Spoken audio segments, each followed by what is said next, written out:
in South Korea. First of all, I would like to thanks to all of the attendees sharing your valuable time and the interest in this webinar and the participant companies. Also, it is very appreciated to the Israeli companies to participate in the webinar and sharing the valuable information of the technology. I hope this webinar will be the good business opportunity to all of the attendees and then the Israeli companies. Lastly, special thanks to my colleague Pablo and Will in Australia and Gib in Thailand for organizing the webinar very successfully. Before starting the webinar, I just let you know the few things. The first one, the webinar will be around 1 hour long, starting the pitch from CTERA networks, followed by FlyComm and illumex. If you have any question during or after the pitch, please use the Q&A button at bottom side. Most of the presentation is for the technology of each company and then the reference cases.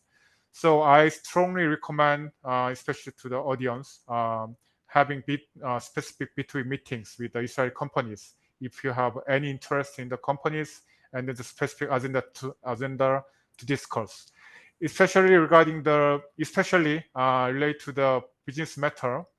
It is necessary to have separate discussions to the companies. So please contact me, Pablo, and Gib if you want to have separate meetings with the Israeli companies. We will organize it properly, and then the mail address of us is going to be shared soon. So let's start the webinar. The first company, the CTERA Networks APAC Regional Director Daryl is going to give a pitch. So Daryl, the floor is yours.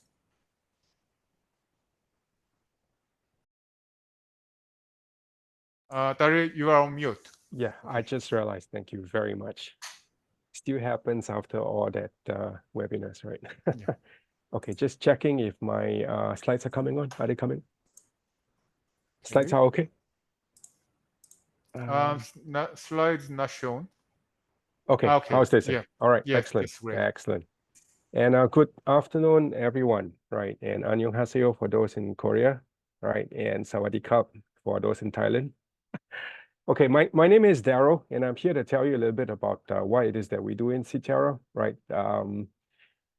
Gonna make it, it's unfortunately a little bit of a technical topic, but I'm gonna make it as lighthearted as possible, right? So in CTERA, right, we're really in the business of helping customers manage their unstructured file data, right? And if you look at what the experts say, right, it says large enterprises there, but I know we see this right across the scope, right, from small companies, medium companies, large enterprises and government customers. Okay, your unstructured file data is really, really growing, right? And the experts say it's going to triple within 2 or 3 years, right? So what are unstructured files? Okay, that's what we really specialize in. So unstructured files include things like your Microsoft Office files. Everyone has those, right? If you are in engineering, maybe, if you do any CAD, computer-aided design, so this will be your CAD files, AutoCAD. It could be media files like Adobe, right? These are more user files, right? They can also be machine data like CCTV, surveillance, geospatial files, right? Application files, medical imaging, right? It's a huge, huge range, and this is expected to grow enormously, okay?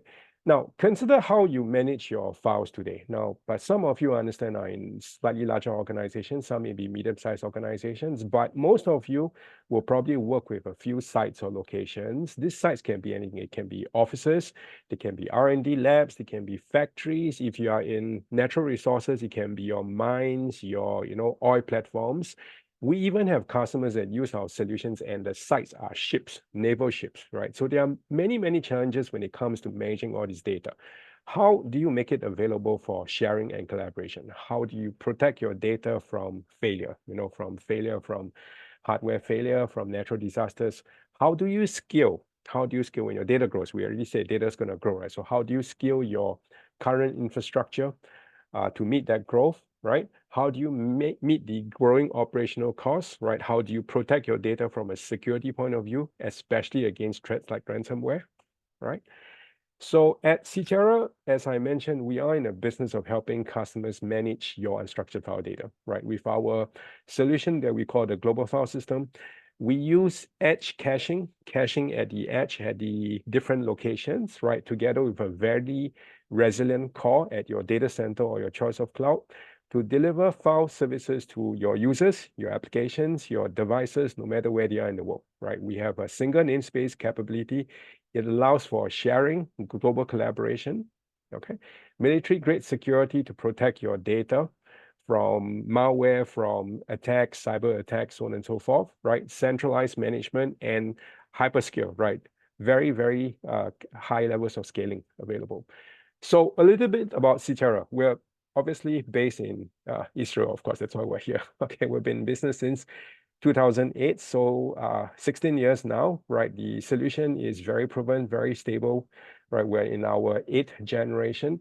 We are the sector leader in what we do, all right? I'll show you that later, okay?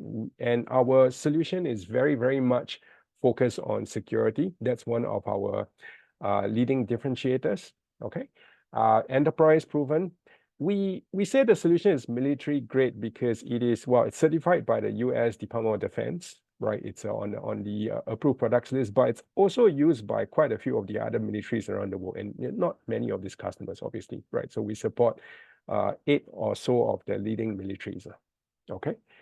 And as for where we stand, here's where, you know, many customers would like to know what is the place, what is the place that we operate in, who are our closest, you know, alternatives, competitors, and how do we rank against them. So have the pleasure to show you this little diagram here. Okay, many of you will probably be used to something like the Gutmer Magic Quadrant. This is slightly different, right? This is by gigaohm, and the idea is that the closer you are to the bull's eye here, that's easy to understand, right? You're firing a shot, taking a shot. So the closer you are to the bull's eye, that means you're the leader. So at CTERA, we are the leader for the 3rd year running that this category, which is called distributed cloud file storage, has been in operation, right? Some of our friends in the industry would include Nazuni, Penzura. You're all an APAC audience. I would say that, Nazuni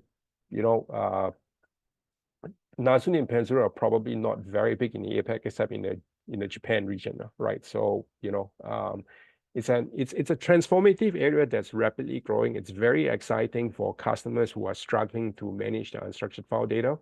Okay, and we can be one of your very good, solutions for the kind of challenges that I've mentioned, right? Closer, something that's a little bit more mainstream, Kodako. As you can see, we are placed as a leader here as well. All right. Now, where is it? So what is it that makes up our solution then, right? It's pretty easy to understand, right? I'm gonna make it easy to understand for you, right? This is our solution stack. You see here the CTERA portal, right? This is our global file system. This is the orchestration and the management layer. All right, you can choose to run this in any platform you see fit. If you were a government or military customer or a large customer, you might run this on-prem, 100% on-prem, okay? If you were cloud first, if your organization is cloud first, you could run this on your cloud and still enjoy extremely high layers of levels of security and control. Okay, so this is our orchestration and management layer. We pair it with your choice of object storage because we are software defined, all right? We manage the files, but we still need some form of hyperscale storage. For that, it's our choice of storage is object or S3. We support many brands from the on-prem ones, Hitachi Vantara, IBM, Dell, okay? And the in-cloud ones like AWS, Azure, Wasabi, that's a very exciting new challenger to the established ones. Okay, so this is the core, right? This is the core. And we have the caching edge, 2 endpoints, the caching edge, right, which really replaces any existing nesses of file servers you have. And we have the drive for remote mobile use, right, remote work from home or mobile use, okay? And further up the stack, we have what we call data services, right, which really connects our global file system to your choice of, services, whether it be ransomware, ransomware protection, whether it be antivirus scanning, okay, or whether it is, security classification, right? Or indeed, some customers even ask us for data analytics, connecting with data analytics platforms like Snowflake, Datadog, so on and so forth, right? The solution is geo-distributed, right? We drive maximum value when you have, distributed locations where you need to access or ingest file data, right? It's extremely cyber resilient, right? We're very, very often used by clients, customers to meet their regulatory requirements as far as their file data is concerned, okay?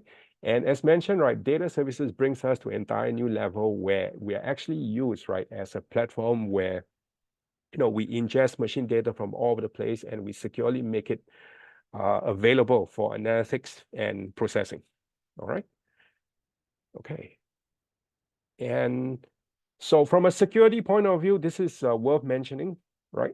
So in many cases, our customers are very, very sensitive when it comes to the security of their data, right? Because they are either from government or military, they could be in healthcare, or, they could be commercial, and I have a fine example of that, of a Korean customer. They could be a commercial customer, but the business they do is commercially very, very competitive and therefore sensitive, right? So in that respect, we are secure to military levels, right? We're military certified. We are designed on a zero trust strategy. So what that really means is that even though there are quite a few parts to our solution, okay, each part doesn't automatically trust each other, right? When something needs to communicate, for example, this component needs to communicate with any other component in CTERA, right? There has to be always handshaking. It doesn't just automatically trust each other, okay? We are 100% private for control and sovereignty, so we are extremely suitable for security and commercially sensitive data, okay? Right, and here's a highlight that's worth mentioning about some of our, well, not some, actually a lot of our customers are very concerned about ransomware. If today you use any Nessus or file servers, right, you're probably worried about this because Nessus and file servers are a magnet, right? They attract a lot of malware and ransomware attacks. Now, our standard protection against malware and ransomware is already far superior to what you can get from a NES, right? It's difficult for me to go into greater detail here, okay? But I'm going to give you the highlight of this, right? Already today, we provide real-time scanning, immutability from, core data point of view. We also provide the ability, right, to have fast rollback from an air-gapped immutable worm storage, okay? But Ransom Protect is a newer feature of ours that's been around for a year, and it actually uses AI detection, right? AI detection to scan connections, right? So we don't actually rely on antivirus signatures for this feature, right? Antivirus signature, that still applies for the standard protection, but this additional AI-based detection method actually relies on scanning of connections, right, where we can identify rogue operations and, suitably quarantine or suspend those operations, right? It's built into the file system. We still allow for the instant remediation, right? And we have just recently, 3 months ago, added an additional feature that actually protects against data exfiltration, and it's called a honeypot feature, right? So in a honeypot feature, we add dummy data and dummy file structure into the entire file system, the file system that you will use, okay? And that acts as a honeypot, right? It attracts all those ransomware bots to basically waste time there and download dummy data, right? And thus protecting you from data exfiltration, right? This is a very, very specific feature, but absolutely worth mentioning simply because we have customers that consider CTERA, right, as a solution, adopt CTERA as a solution just based on this requirement alone, all right? Again, difficult for me to expand much more on this in a simple webinar. If you require more information, please let Jihoon know and he'll connect us together, all right? And the last feature that I've actually already briefly mentioned, this is a very powerful capability, okay? Now, we have a few use cases, and I'll mention it just shortly after this, right? And this is one specific use case where imagine that, you have a business unit that has the ability to generate a lot of machine data, be they from surveillance, be they from, geospatial data, it could be telemetry data, it could be from IoT devices, right? And all these data is created from many disparate locations, right? Now, you want all this data to be securely, replicated to a single data center, and then, be able to securely expose that to the analytics platform of your choice. Well, CTERA is doing something that for customers already, right? For drone images, medical images, right? It's very secure, it's very horizontally scalable. Essentially, we act as a backbone for customers when they have this requirement, right? I've got a couple examples on this as well, okay? And now, last but not least, of course, right? When customers, adopt a solution like us, they also expect to have cost savings as well, right? If you're already using an existing NAS or file server infrastructure, let us say, for example, you have 5, 10 locations and each has got a NAS or file server, right? You're probably already experiencing quite a few of the pain points that I've briefly mentioned previously, right? So if you have such an infrastructure, generally for a solution, we can show you a good TCO savings from the way we manage data, right? From the deduplication, from the caching, the optimization of data, from the way we protect data, right? From the way we allow you to centralize your, management of the entire data infrastructure, all right? So TCO savings, from multi-level sources, that's possible. Okay. Now, what would you use CTERA for then? Okay. So I have, a few key use cases and the verticals that we work very well in. So I would say that the 3 main areas that you can adopt CTERA, one would be for NAS modernization. That means you already have an existing NAS or file server infrastructure.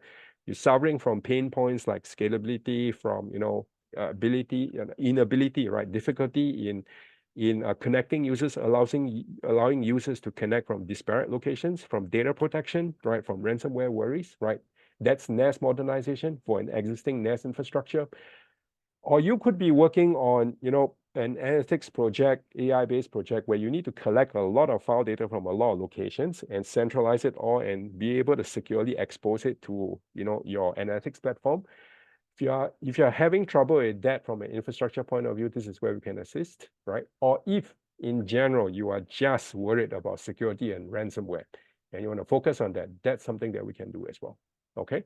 Now we are very, very comfortably cross-industry, but these are some of the industries that we work really, really well in: government, federal, defense, simply because they tend to be big, they tend to have many different forms of data, right? And where you come from, I would say industrial as well.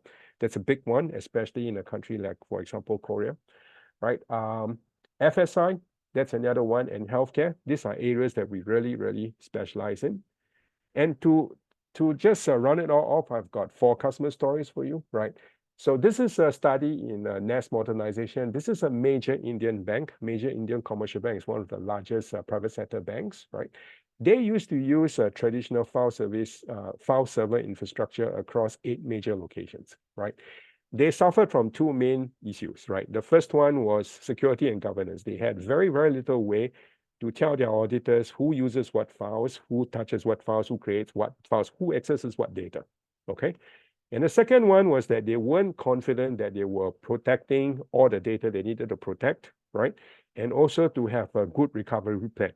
So to keep a long story short, they today use CTERA, right? They use our global file system. They use our edge filers, the caching edge filers for each of their major office locations, right?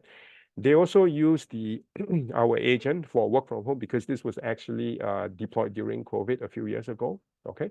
So the benefits are here, right? Fully private, caching filers for that preserve the user experience, right? Work from home, right? Single namespace to enable sharing and collaboration. And they significantly increased security and governance, right? And of course, right, it was an extremely scalable and expansible solution for them, okay? Now, a similar example, but for a very, very specific use case, is this large South Korean manufacturer of consumer electronics. Now, this is a very, very specific industry, right? They have R&D labs around the world and R&D researchers that actually produce a product line, right, that for them is worth billions of dollars. It's extremely competitive with a lot of competition, right? They release a new product every year. I think you can make a guess what kind of product is that, right? They release a new product range every year, and it's widely, followed by a lot of their competitors in America and in China as well, okay? So this data is commercially very, very, very sensitive, right? And they still need to collaborate around the 11 labs around the world, okay? So they wanted to modernize that and basically lock it down in terms of security. So again, now they use CTERA, right? They tier all file data for safekeeping into the home data center, but they have the caching, the remote caching devices, the appliances from CTERA, to support the 11 labs around the world, providing a single global file system for file sharing. All right. So those are the two examples on NAS modernization. And then if you look at data workflow for analytics, this, I promise, will really open up your mind. All right. So this is the United States Department of Agriculture. All right. So what they do is that they are in the business of making sure that America maximizes its agricultural output, its farmers, its cattle ranchers, so on and so forth. Okay. That's a very, very big country. So obviously they invest a lot in technology to make this happen. In this specific use case, they use drones, light aircraft, and some satellite imagery as well, basically to scan the farmland and so on and so forth. Right. So what you get is you get a lot of large images, LiDAR files, and some geospatial files as well. All right. Now, when you collect all these files, right, there's got to be some kind of analytics or processing going on, right? So what happens is all these files, they are created from all around that very big country, United States. Okay. Now, they need to get these files securely back with the necessary performance, because these files are not small, into a central data center where they can further process the files. So what they do is that they run CTERA as a global file system. This is a central data center, presumably in Washington. All right. Around the country, they have our edge caching. Okay. So what happens is that the drone lands, it uploads its data, and we ensure that it gets synced back to the central, central data center, and from which on, right, they actually expose it to their choice of analytics platform. In this case, it's an AWS platform called Terraform. Right. And that changes the data to something that they can commercially resell. I really, really like this example because it's end-to-end, right? You have the front end, right, where the data comes from many, many locations. In any other example, it'd be very difficult to get everything back. But what CTERA does is that we get it securely back, right? And you expose it to a third-party service for analytics, so on and so forth, right? So in case that doesn't register with you, I have a completely different example, but it's a very similar use case. This is London Underground, right? It's the world's oldest metro system. Maintenance is a very big part. So what they have is throughout the network, they have little devices, little IoT devices, sensor devices that measure pressure, temperature, vibration when the train passes by, so on and so forth. Okay, now these measurements come out as little files, right? And these files, right, need to go back to a central data center for analytics as well. That's always the case, right? So what they have now is in each station, you have a CTERA edge, the file, the caching device, right?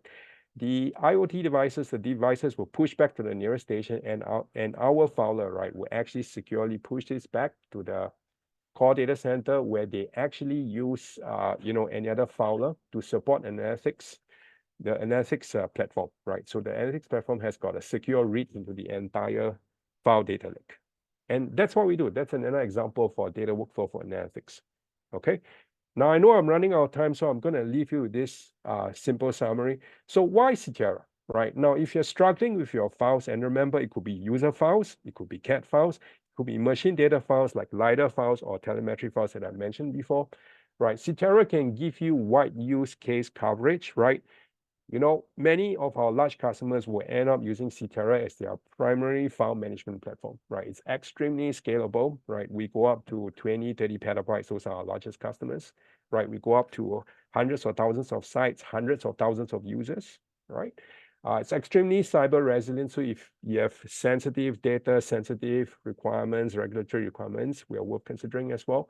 And of course, data ops is all about, it's about how we automate moving data around, moving file data around to meet your business requirements. All right. And that's all I have. Ji-hoon, over back to you. Thank you very much. Thank you, Daryl. Thank you for the thorough explanation. So the next is FlyComm. The VP of Strategic Partnership, Gershon Gutmer, is on the stage. So, Gershon, the floor is yours. Thank you very much. Nice to meet you, all of you. I'm Gershon Gutmer, the VP of Strategic Partnership and BizDev for FlyComm. FlyComm is the startup in the world of wireless connectivity. And I'll give you a quick overview of the company, and then I'll jump in a real demo so that you see exactly how the platform could be used at different level and different vertical. So FlyComm revolutionized the mobile network management in terms of monitoring, planning, by offering unparalleled visibility into wireless coverage all around the world. Powered by advanced AI algorithm or easy to use and cost-effective SaaS platforms and cloud platform enables our customers to unlock powerful, actionable network insights, leading into efficient optimization. We work with different kinds of verticals, such as the mobile operators, the system integrators, smart cities, and critical infrastructure, and security and defense. I'll show you a few case studies in a second. But let me start with this. Can you see my screen? Yes. Maybe just push the full screen of Control L. 1 second. No, I don't know. Let me show you 1 second. Okay. Okay. So here, what you see here, this is Cellcom. Cellcom is the largest mobile provider in Israel. This is one of our local customers. So that's just to show you the different verticals. The second one here, that's in the Philippines, the company called SMS. It's a system integrator that works with Globes in the Philippines for deployment of their 4G and now 5G towers. This is, in terms of smart city vertical, this is the city of Peachtree Corner, which is the blueprint of smart cities in the US.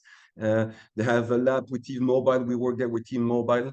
You'll understand why.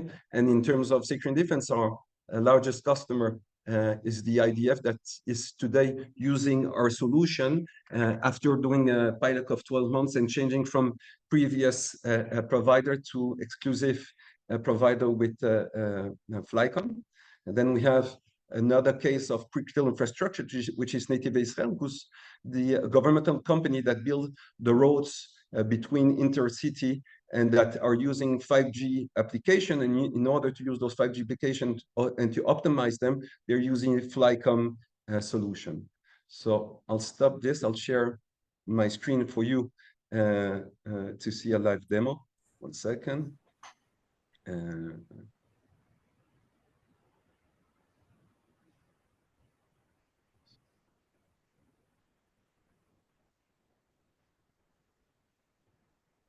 Yeah, should be able to see my screen right now.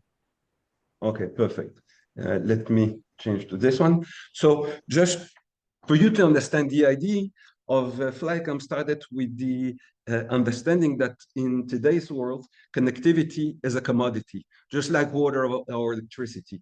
And when we're talking about commodity, then anyone, for sure, as a company, a corporate, or a security and defense company or mobile operator, but even individual or company, should understand and be able to visualize the ability of their connectivity, wireless connectivity, both in terms of having a Zoom call or having a call or any important application, such as health application or a drone application, and so on and so on. So having this in mind, what you see here is one of our smart city customers. It's the city of Tel Aviv. Probably see it on the screen there. On the left, you see the mobile provider. In Israel, we have 3 main mobile providers, which is Partner Hutchinson, Cellcom, and Pelephone. Then under you have the technology, whether it's 3G, 4G, or 5G, or UHF. UHF is more for the security and defense being used. It's the Motorola and UI used by the army or the police. Then you have the prediction sample play mode, the different kind of data source, when is data, and then the different bands of signal type. I will not enter this.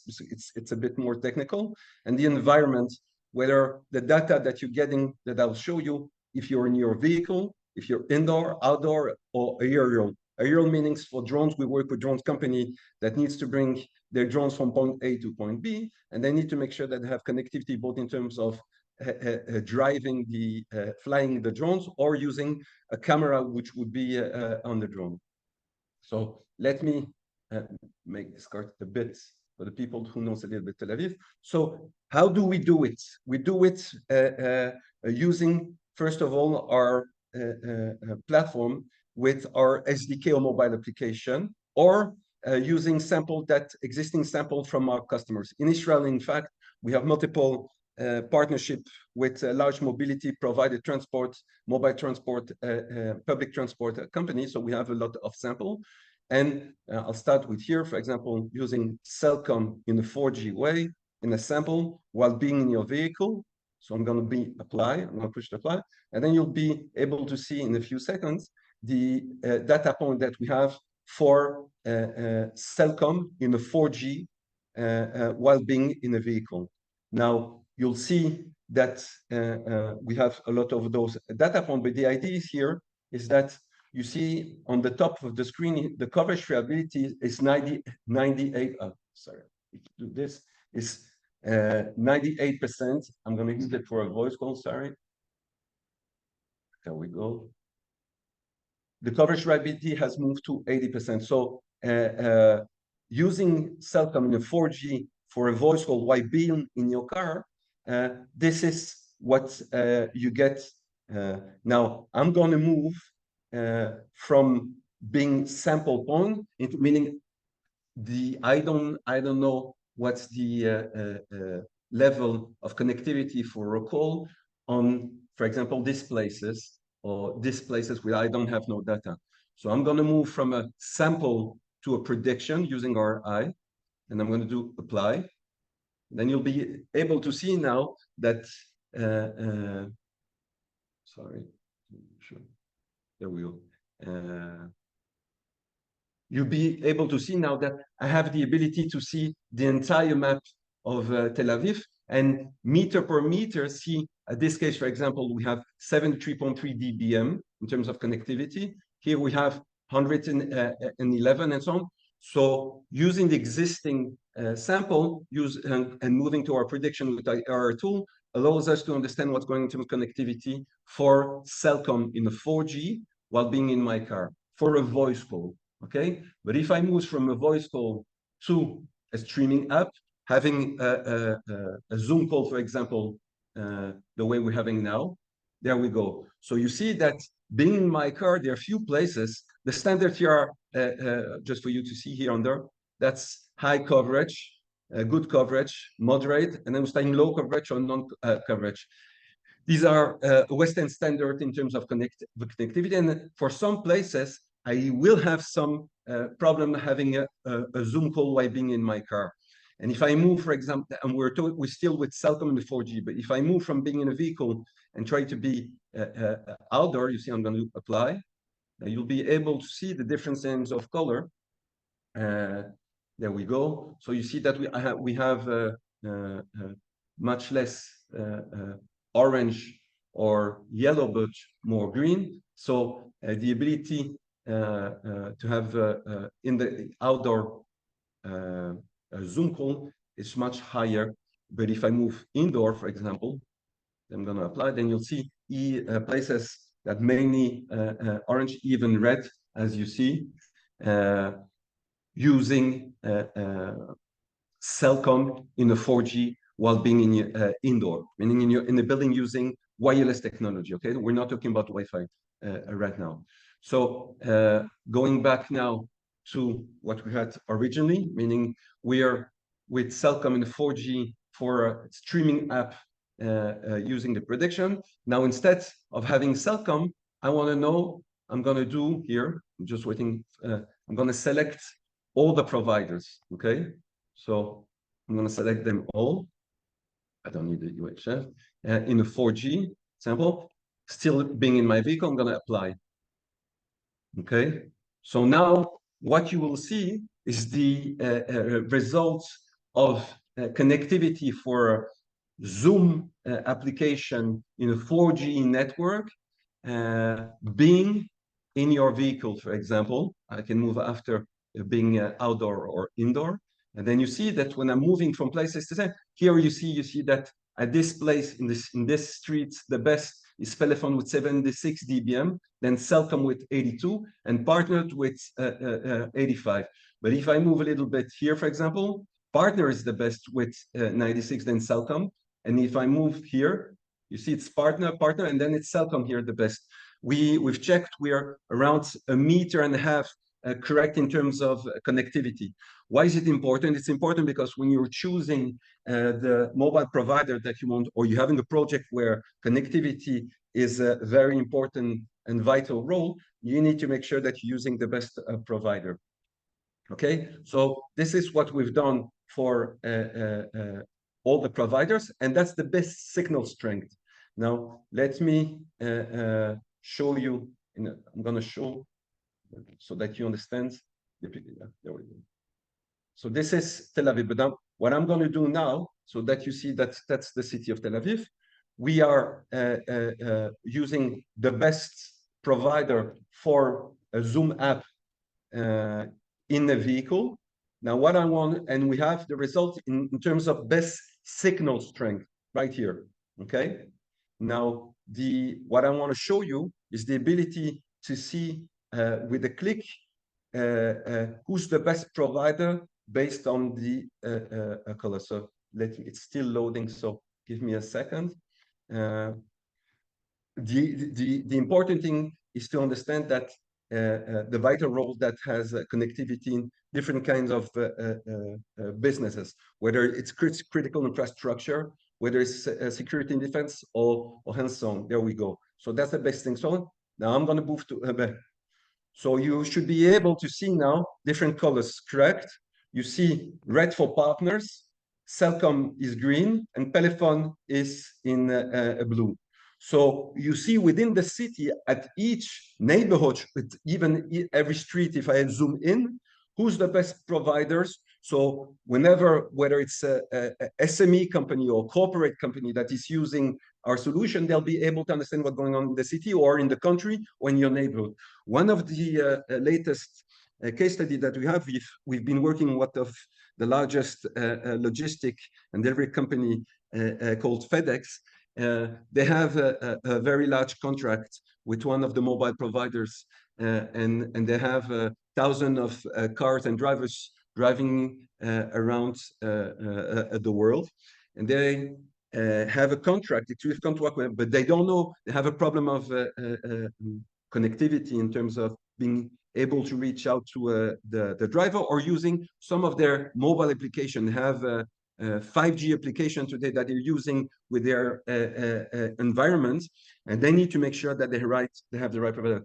Today, they're using our platform, and they know exactly in every province in the US which provider to use. So that's one case that I wanted to show you. I'm going to do reset. I just want to show you in terms of how vital is the for the city of Tel Aviv, for example, how vital is the needs of those data. I'm going to move now.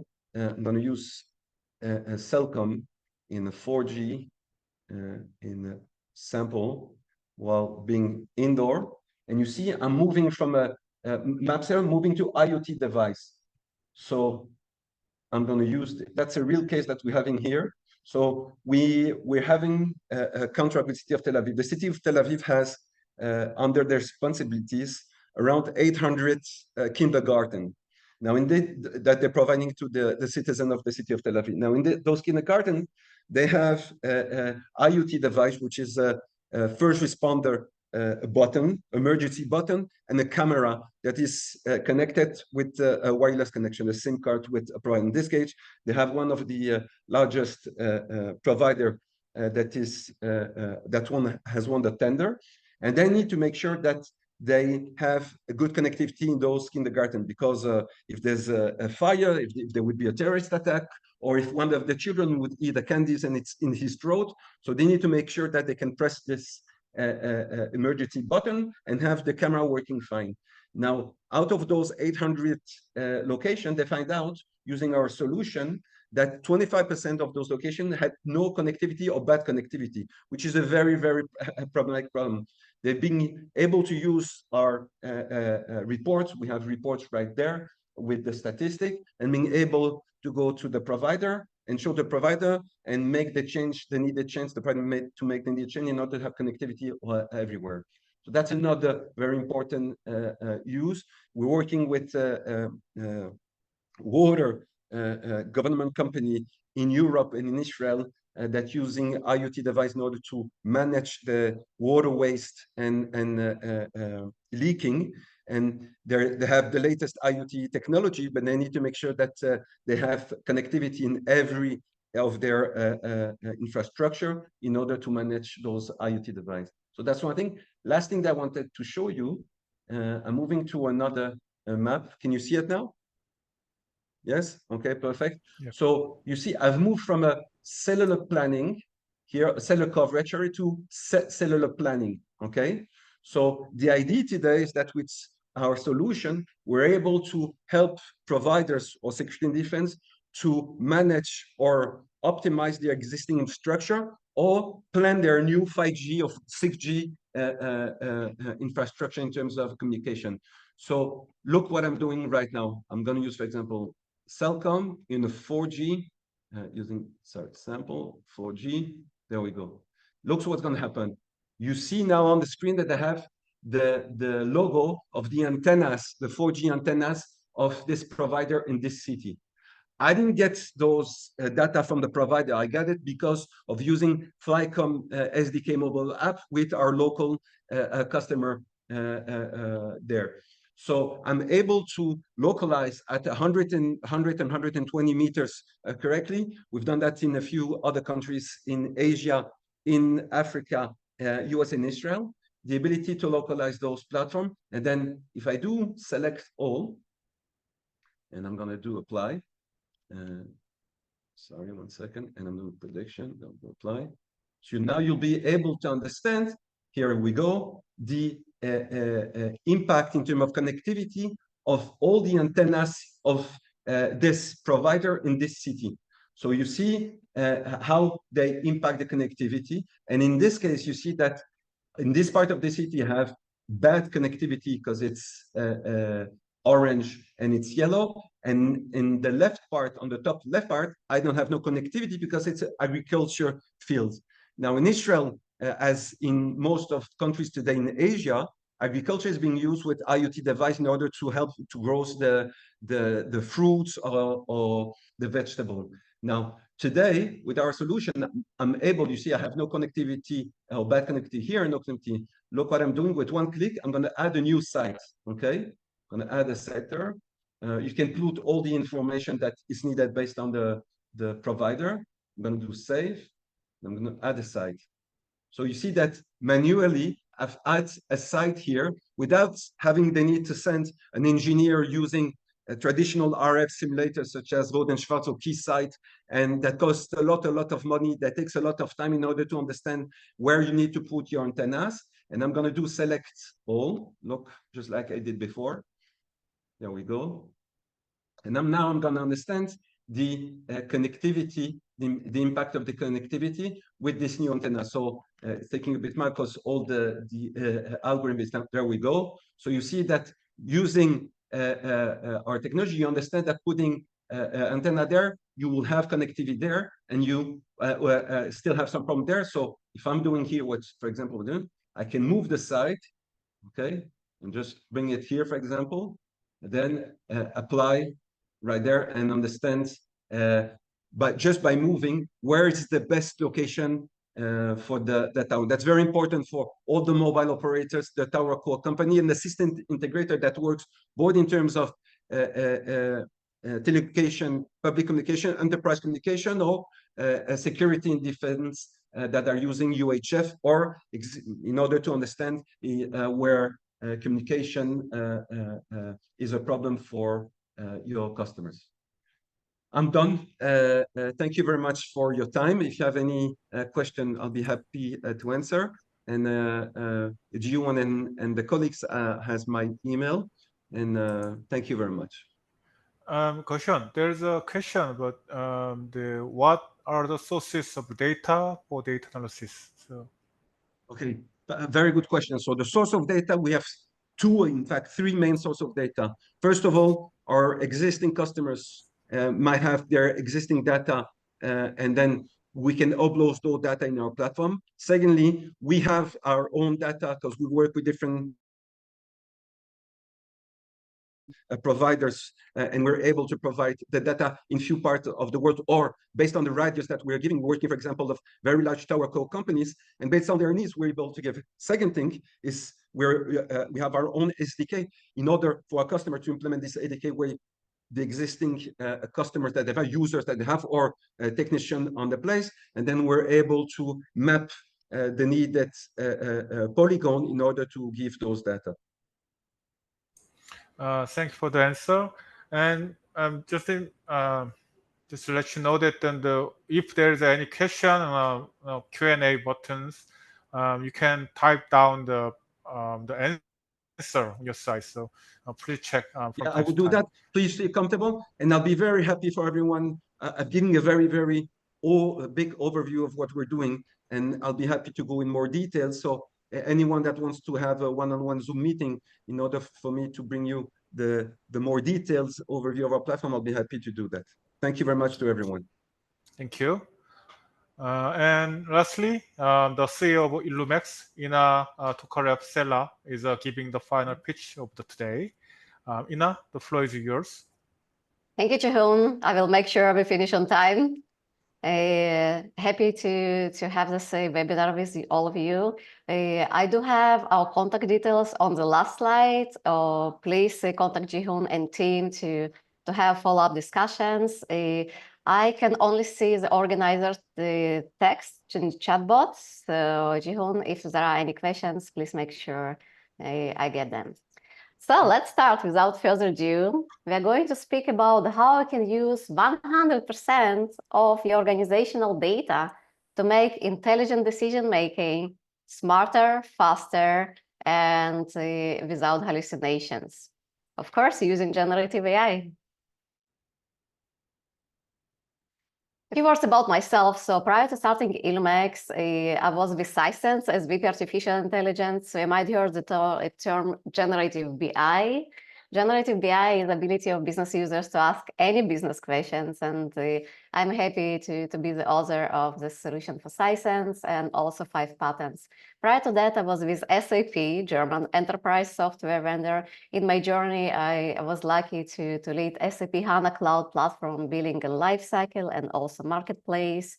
So my familiarity with APAC strategic customers is deep, and we had quite a journey to onboard organizations to cloud and also to machine learning. And now to the problem which illumex solves. So according to Gartner and other analysts, only 20% of organizational decision-making is based on data and analytics.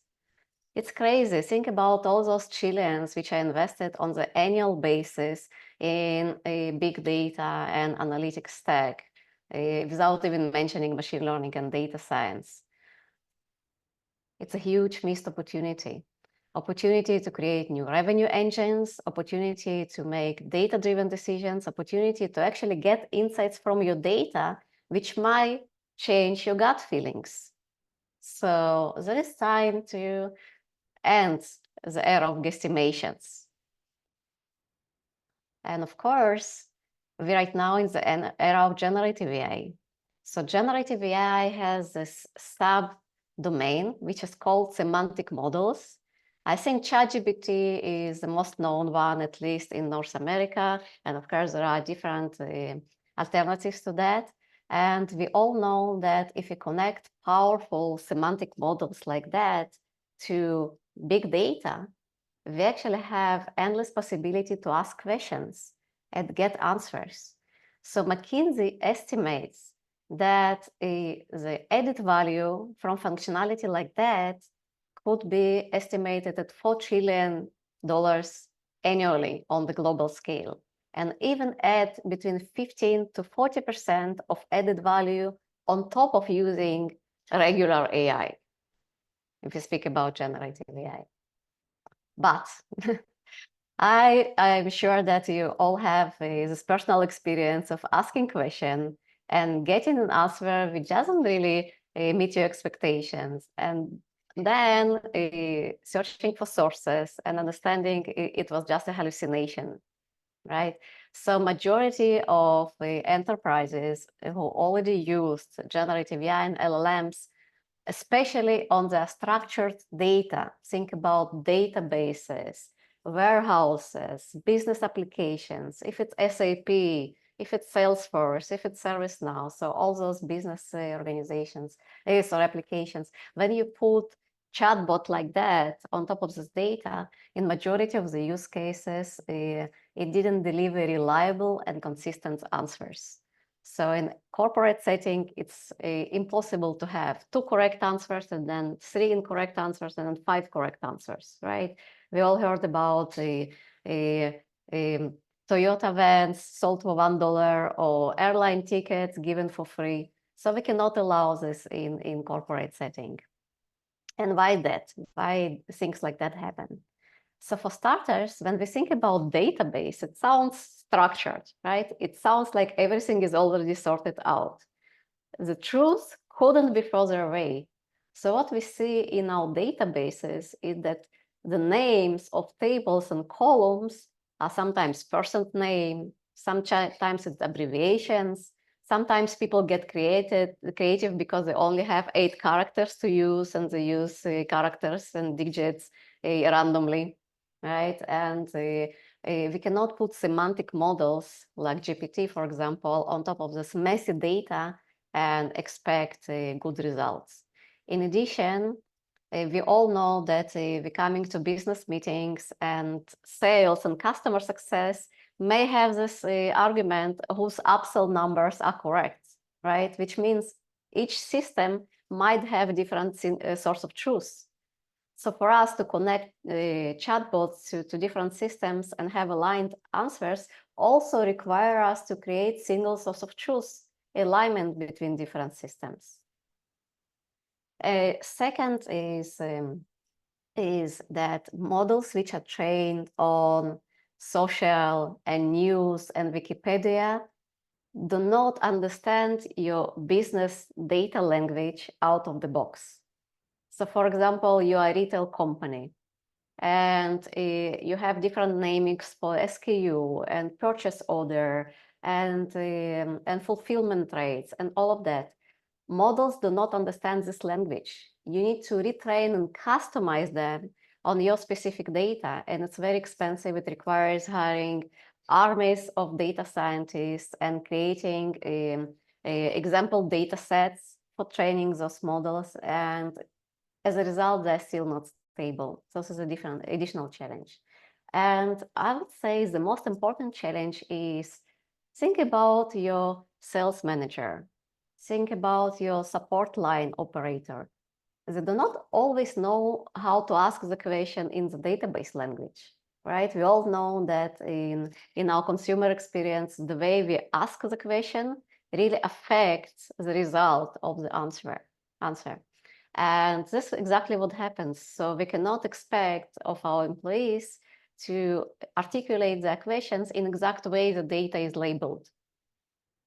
So of course, all of those challenges are significant, and this is what prevents companies to actually realize the potential of generative AI. So what illumex does is to solve all those problems automatically. We already train our system on domain-specific data. It's not trained on internet or social. It's trained on financial services, terminology and metrics, on pharma, on CPG, retail, manufacturing. We work with Fortune 500 companies with high satisfaction rates. And the result is every employee in your company has self-service access to any data and analytics, of course, based on their permissions. And they can make more decisions on 100% of connected data faster and smarter. It's a great multiplier. So how the experience looks like right now in the companies without implementing illumex. Think about a vice president of sales. Let's say they want to have a total number of purchase orders for the last year. They would naturally open some communication applications such as Slack and communicate with the data analyst, asking them to implement this report. So the data analyst what usually says, let me take care of this according to my pipeline of tasks, right? And it takes long time to actually get those reports. Why it takes so long? Because they have to go to multiple systems, pull the data, crunch the data, correlate the data between all that, and actually calculate the answer. And then they produce this report and send it to the decision maker, to a vice president of sales in this case. And the numbers do not always match. Gut feeling or our estimations or previous experience. So what it takes to have reverse engineering and understand where is the mistake, it takes another 2 weeks to have this report one more time, right? So this is how experience look like. If you just put different alternatives of the semantic models of generative AI connected to your data, even train them on your data, this is actually results which we got from one of our prospects before they installed illumex. So every tool gave them different answer. It's crazy, and of course it's not reliable. This is not something that business users can live with. We will lose their trust very fast. With illumex, this experience looks totally different. So you ask your question, you get explanation from the engine how the answer is calculated, which data is it based upon, what logic was applied, what is the calculation, and you can even see the actual SQL query which has been run on your data to calculate the answer. So you can actually say, this is a setting thing, so you can choose to see more or less of those explanations. But the thing is, you do not have to talk with a human to validate the results. You can validate it yourself. And of course, you get the result. Engine actually also suggests you follow-up questions, and you can ask any question. A little bit about illumex. I promise you to finish on time, so we're getting there. Illumex is working with corporates in highly regulated and data-intensive industries across Middle East and North America, and lately we're also entering APAC as well. We work with all major CSPs. We have deep partnerships, especially with Microsoft around the security copilot. We do work directly and with resellers. We're also looking for new partners in Asia for system integrators and value-added resellers. But we're also able to provide those services directly. We are venture-backed by financial VCs and also corporate VCs, such as Samsung Ventures from Korea, for example. And the industry analysts already cover us in multiple reports. Gartner, for example, recently named us cool vendor on data management, also top 10 vendor on generative AI for data management, and multiple hype cycles for AI-ready data. So with that, I invite you to join us on the mission to get every decision smarter, faster, and 100% based on your data. I do have a demo, but we will skip it for this time, and I welcome your questions. Okay, thank you. Well, there's a question. Can data be extracted from SAP system for analytics through illumex? SAP data Yes. can indeed be challenging, and several factors contribute to this complexity. Yes, so indeed, you can pull your data from your analytics tools, from your operational systems, from your aggregated warehouses. We can track all this data by connecting to metadata only. I didn't emphasize it, but it makes it a very secure solution, especially for highly regulated industries. And your data teams and your governance teams have the full visibility and augmented workflows to certify all the logic which is generated by illumex and documentation which generated by illumex. Okay, thank you for the answer. I think there's no more question, but if there's any question, you can send me the mail. Then I can deliver to the right contact person. also the if you have I already emphasize B2B meetings because it's something like a specific agenda or the sensitive matters to discuss. It's necessary to have a specific the separate meeting together with each of Israel company. So feel free to contact us. The Pablo in Australia, me in South Korea, and Gib in Thailand. We are organizing properly for you.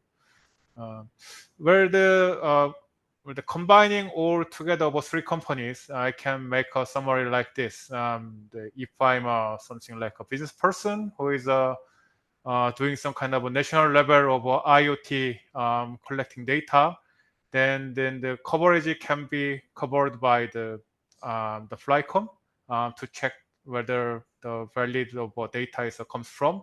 Then all the data is synchronized and protected properly by the CTERA networks. Then all the data is creating the LLMs for the AI for the accurately and then the precisely. So using the illumex. So that's my just imagination and the summary of today's webinar. So I hope it's helpful for your bit understanding.